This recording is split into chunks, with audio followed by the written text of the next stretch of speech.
There's more than just ion dipole, dipole, and hydrogen bonds. It's also possible to have a non-polar substance basically forced into being a little bit polar. And if you take something that's pretty polar, i.e. it has a pretty strong dipole, and you place it next to something non-polar, you can induce a dipole in something which normally doesn't have a dipole.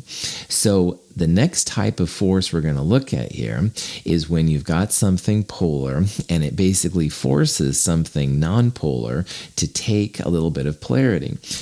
This is an important example for the fish. Here's water, which is very, very polar, and it's getting really close here to oxygen. And oxygen has just two oxygens, so it's nonpolar. But if the water molecule gets close enough, it can induce a dipole.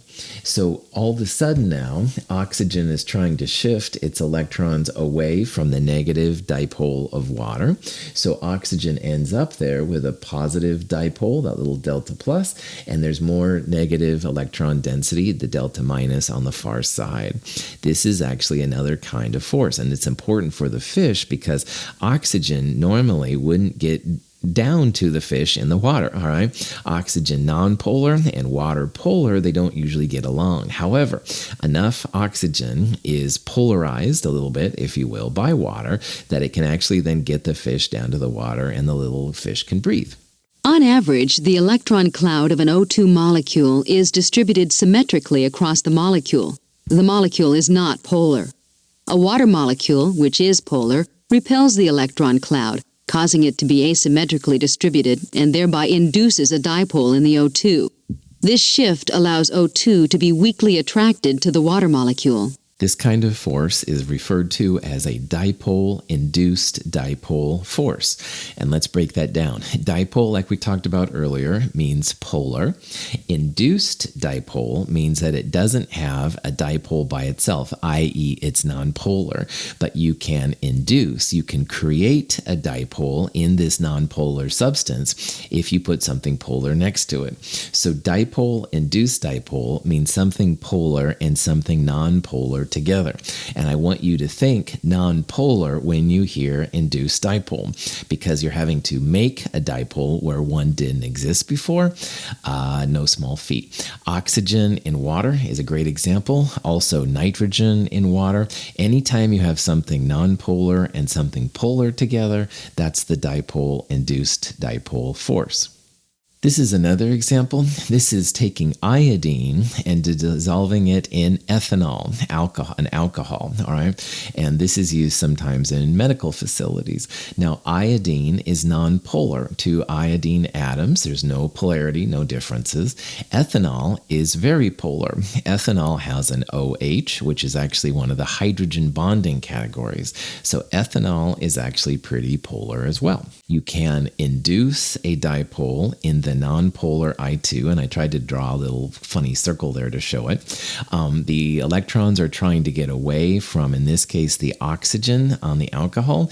So it basically creates a slight positive charge next to the alcohol, and the electrons trying to get away from them, from the negative charge, then creates a slight negative dipole on the other side. Remember how electrons trying to get away from other electrons? A lot of chemistry is about those kind of interactions. And in this case, that creates the dipole-induced dipole force. But it does allow the iodine to dissolve in ethanol, which can be used for purifying things, stuff like that. An iodine molecule has, on average, an electron cloud that is symmetrically spread over each iodine atom. I2 is not polar. The attractions or repulsions between the atoms of I2 molecules can distort their electron clouds. Dipoles can thereby be induced momentarily in neighboring molecules. Two nonpolar species together, if you lower the temperature enough, can actually induce dipoles on each other. It's like they begin to get so close that they begin to actually then talk to each other, if you will, and it creates another kind of intermolecular force. And this kind of intermolecular force is called induced dipole-induced dipole. And if you wish to abbreviate that as IDID, I totally understand and recommend it, actually. Anyway, induced dipole-induced dipole is the weakest of all the forces because making two things which are nonpolar be slightly polar, i.e. inducing a dipole on them, is pretty tough. And it's not usually something that happens real readily. So these are considered one of the weaker forces. But if you're going to take something nonpolar and turn it from a gas into a liquid, you have to start thinking about intermolecular forces, something to make those gas molecules tighter into a liquid form, and they feel it's the induced dipole-induced dipole force. Now, because this is such a weak force, there are several different names for it. One of the names is called London dispersion forces, and that's fine, or also dispersion forces is fine. I'm going to use induced dipole-induced dipole for my representation of it, but do realize it has different names. But the important part and the final part is that induced dipole-induced dipole is just what happens when two nonpolar substances come together. And again, this is where polarity now becomes more and more important as we go on in chemistry. In the flask is solid iodine. In the test tube is ice. When we heat the iodine, its weak induced dipole-induced dipole forces are overcome, and the iodine sublimes into the gas phase. The gas recondenses as a crystalline solid on the cold test tube.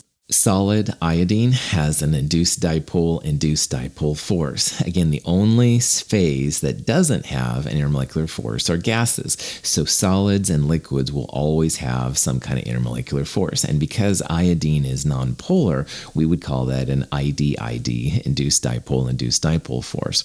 If you heat the iodine gently, it turns into a gas. And it doesn't take too much because, again, the forces are really weak. But in the middle there, they have what I've always referred to as a cold finger, all right, which is basically a test tube with ice. So the gaseous iodine condenses back to a solid in the middle, and this is a good way to purify your iodine if you need to. So you're basically turning the weak forces into a gas temporarily. The ice then condenses the gas back to a solid. This is the sublimation process. Some substances go straight from gas to solid and solid to gas. We'll talk about that more in a little bit. Pretty cool. The magnitude of the induced dipole-induced dipole does tend to help to figure out if something's going to be more likely to make a solid or not. And again, higher molar mass will usually have higher induced dipoles, and that's kind of interesting. So if you look down there, on the left-hand side, there's a series of halogens, F2Cl2Br2I2, and those are all nonpolar. And notice how the boiling points increase. So as molar mass goes up, the boiling point goes up too. And all of those are intermolecular forces, are IDID. On the next one over, you're seeing the noble gases, all right? And the noble gases, as they get bigger, it gets harder to make them boil, takes more energy. So little tiny helium with almost very, very small grams per mole, about 4 grams per mole, 4.6 Kelvin is where it turns from a liquid into a gas. So very, very easy to turn that one into a gas. But bigger gases then take more energy, so xenon has a higher boiling point, krypton would be next, etc., etc. Of these 4 examples, which one would you expect to have the highest boiling point? All right. And really what it comes down to most of the time is that either the type of the intermolecular force, that's number 1, and number 2 is the molar mass, higher molar mass, higher, lower molar mass, smaller. Well, all of those are noble gases. So they're all induced dipole-induced dipole. They're very, very nonpolar. So this question is not about the intermolecular forces. This one's about then the other part, the molar mass. And if you look on the periodic table, xenon is the biggest molar mass, about 131 grams per mole. So we would expect it to have the highest boiling point. It's going to take the most energy to get that larger grams per mole into the gas phase. This is a summary of the intermolecular forces we've seen so far, and there are other ones out there. We'll talk about those in a little bit.